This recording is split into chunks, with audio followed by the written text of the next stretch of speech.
There were 7 government agencies involved in that, and that was in the early 80s. Um, and what that was, we were trying to do was connect between St. Charles, Geneva, Batavia, and eventually to Aurora, and all the different trails that now you see in the Tri-Cities and in Kane County. And there's a wonderful map put out by the county that show all of those different trails. But the Fox River Trail took a couple of years to build. We applied for grants with the state of Illinois. We received grants for the trail, and we all had a job to do, and I became the supervisor of the construction site.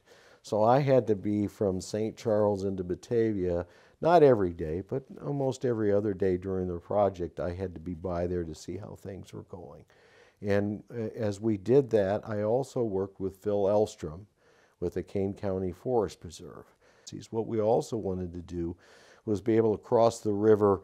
It was more difficult on the State Street Bridge to be able to do that, so we wanted our own lone crossing if we could. And that became the location was suggested was at the time the Chicago Northwestern Railroad.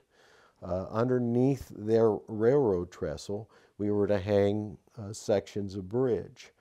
And so we did go through some difficult times with that.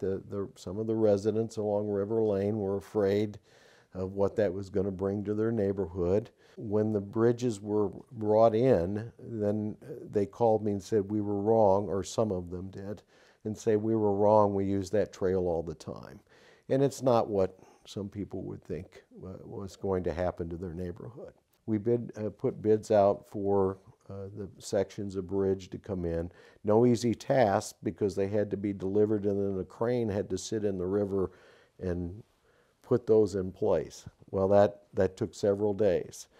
As the bridges were being delivered in Geneva in big long sections from Minnesota, one turned the corner at State and 31 and knocked the fire hydrant off, and of course the water was spraying in the air, so we had that issue to deal with.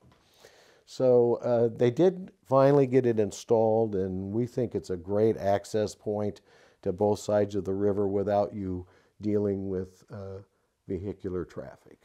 So over the years, it's worked well. I'm very proud to see when I go through there or by the trails, the number of participants, whether they be walking, biking, roller skating, skateboards, whatever the case may be. A lot of people use the Fox River Trail, so I'm proud of that accomplishment.